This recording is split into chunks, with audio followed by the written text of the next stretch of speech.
আমি খাচ্ছি, আমি গাড়ি চালাচ্ছি, আমি পড়ছি, আমি যাচ্ছি। এই কথাগুলো ইংলিশে কিভাবে বলবো?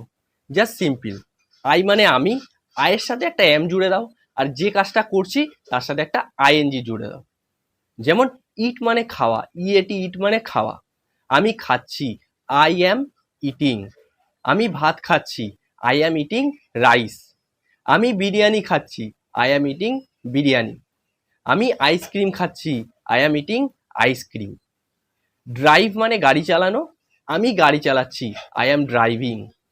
গো মানে যাওয়া, আমি যাচ্ছি, আই অ্যাম গোয়িং। আমি বাজারে যাচ্ছি, I am going to market. আমি দার্জিলিং যাচ্ছি, I am going to Darjeeling. Read মানে পড়া, আমি পড়ছি, আই অ্যাম রিডিং। ওয়াক মানে হাঁটা, আমি হাঁটছি, আই অ্যাম ওয়াকিং। রান মানে দৌড়ানো, তাহলে আমি দৌড়াচ্ছি, ইংলিশ কি হবে? কুক মানে রান্না করা, আমি রান্না করছি, ইংলিশ কি হবে?